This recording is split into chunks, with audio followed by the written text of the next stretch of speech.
Hello everyone, Dominic here, how are you doing? What a weekend it's been for UK esports. I just want to share my thoughts about this because I've been so happy from this weekend to see what I've seen. I think UK is possibly moving from becoming what was seen as a little bit of a meme territory in esports, if I'm honest, back when I set up Esports News UK 5 years ago, to something that's becoming a force in esports. Okay, we're not Korea, we're not China, other pockets of Europe, other strong countries in Europe like Denmark, North America has a lot of money and everything, but we're moving up. We're definitely moving on the up, and that's what I want to talk about today. There's been a variety of tournaments that have happened over the past few days that I want to shout about, and that's it basically. So let's have a look. Let's jump in. So first up, League of Legends. Matty, a player who's been with Fnatic Rising for the past few years in the UK, playing in the UKLC, the NLC, won the EU Masters yesterday with Carmine Corp, a French organisation, and he's become the first ever UK player to win an EU Masters. So congrats to Matty, that's an amazing achievement. Hard luck to Excel. Of course, Carmine played BTXL, that's XL Esports League of Legends Academy team, in the final, and they beat them 3-1. XL took the first game and it looked like they were going to take the second as well, so I was getting pretty excited. But Carmine, very good unit, I was very impressed with them, and I think they were deserved winners on the day overall. But let's take nothing away from Excel, because I think the fact that they got to the final is an achievement in itself. No UK teams ever got to the final before. They were up against all the champions and top teams from the different European regional leagues or ERLs around Europe in League of Legends. So for Excel to have got there is brilliant, and I think it shows that a lot of those players are good enough for the LEC level, or very close to being good enough for the LEC level. In my opinion, they are. Matty as well, will we see him in the LEC in the summer split? Be interesting to see the changes that are made in the LEC teams for the next split, and if Excel does make any changes. I mean, they finished 8th last split. They were a little bit unlucky at the end. They could have made playoffs. But yeah, it'll be interesting to see what changes are made if some of those Excel Academy players make it up to the first team. But yeah, and then you can see here as well, Carmine Corp called Matty the King of England, obviously, like I say, being the first UK player to win the EU Masters, and he said, "Champions, feels so good to finally win EU Masters. Took me a lot of attempts, but finally came out on top. Thanks to my team, organisation and fans for being so amazing." XL said, "We made history for our region, but couldn't quite close it out today. Immensely proud of what our players and staff accomplished. Please be nice to them. Any loss is tough. Well played, Carmine. Hopefully we meet again next split. Until next time." And you can also see some of the stats from the EU Masters. It was actually very well watched. There were multiple streams running in different languages, but you can see from the BTXL Carmine final, almost 400,000 peak viewers there. And good to see XL versus Mouse. That was the semi-final, I think. Yeah, almost 200,000 peak viewers. So really good. 7.5 million hours watched altogether. Very impressive stuff, and that's courtesy of Esports Charts. And you can also see this quote from Deadly. Each time BTXL knocked out a team from a specific region, Deadly would put Superliga Keck W taking the mick, and then of course when they lost the final, he'd put NLC Keck W having a laugh at himself. He said, "Memes aside, it was a great split, and kudos to Matty and Targamas for playing really well, and well played to the rest of the all Carmine Corp.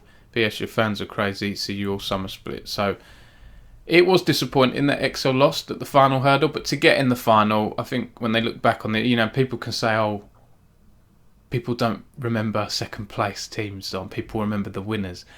Yes, but I do think there's improvement that's been shown at Excel. I do think people will remember this one. I certainly will anyway, with my love for UK League of Legends and UK Esports. So that's the first thing that happened. A nice finals with UK representation. And of course, Deadly was the other UK player in the whole tournament. It was X-Matty and Deadly, and the fact that they both got to the finals was brilliant. So yeah, that's the League of Legends stuff. And then looking at Valorant, we had two teams with a bunch of UK players make it to the Valorant Masters LAN in Iceland. Fnatic and Team Liquid, so congrats to them both. Liquid beat Fnatic 3-2 in the final of the EMEA Stage 2 Challenges yesterday.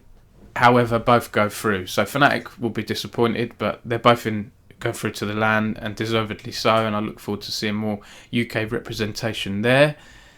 The LAN is the Valorant Champions Tour VCT 2021 Stage 2 Masters, and there'll be a bunch of teams there, obviously taking place May 24th to 30th, so yeah, end of this month.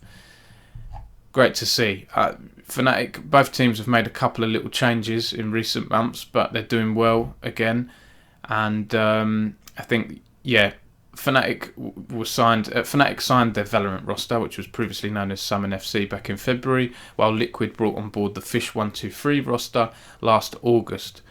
So that's another exciting thing. If you want more info on the VCT Masters, and also the Mid-Season Invitational is taking place in Iceland as well, slightly before the VCT, we did an interview with Ashbourne from the Icelandic Esports Association, I hope I've pronounced that right, talking about what it means for Iceland to have these amazing esports events there. And he's also works for Dusty as well, the esports org in the NLC, so that's a good read. Please do read that. That was by Megalodontus. Shout out to Megalodontus. So elsewhere, Endpoint, the UK esports organisation, have become the most decorated ESL UK and Ireland Premiership team after winning their 5th CSGO Prem in a row. I mean, that's some achievement, and that becomes their 7th ESL Prem CSGO title overall, which makes them the most successful team in the ESL Prem, and that includes across all titles as well. I think one of the closest to Endpoint is M&M Gaming, who have 5 ESL Prem titles across multiple games like League of Legends, Rainbow Six, and so on. So fantastic to see. Endpoint, I think, are leading the way in UK CSGO, and they have done for quite some time now. Earlier this last month, they announced, of course, that they'd struck a 7-figure deal with CEX, the second-hand tech retailer, and it's an equity-linked deal, so CEX is going to own part of Endpoint now. So they're just going from strength to strength, and it's been really good to have been on that journey with them. Adam Jessop set up Endpoint back in 2016, and that was one of the first interviews I did on Esports News UK, so it's amazing to see them doing so well. I'm very happy for them. And then a few other bits and pieces over the past few days. Hashtag Tom seems to be eclipsing Tex as the main UK FIFA player, just winning tournament after tournament after tournament.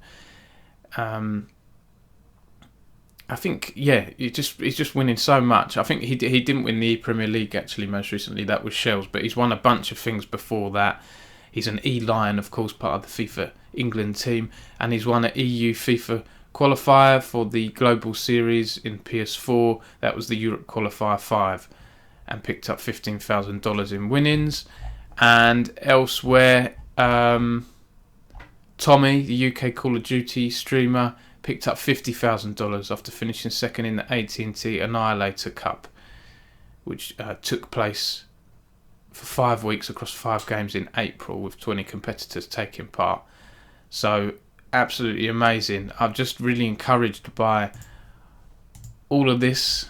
The UK esports seems to be on the up. We've got good players and good talent, broadcast talent, hosting talent, production talent, in a range of games and tournaments now. We seem to be doing very well in sim racing, F1, fighting games. We've always had that sort of heritage. Street Fighter, FIFA, is an obvious one. We're such a footballing nation, and we've got good FIFA players. Call of Duty, various shooters. CSGO, we seem to be on the up at last.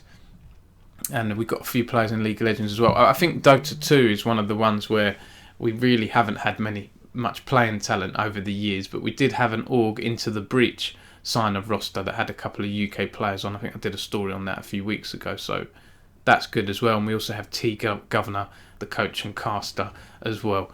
But yeah, are we finally moving beyond meme status here in the UK? Let me know in the comments. I'm genuinely interested on this one, and I look at all the comments, I respond to all the comments. Thank you for watching, everyone. I hope you enjoyed this video. Please like and subscribe if you haven't already, and I'll catch you next time.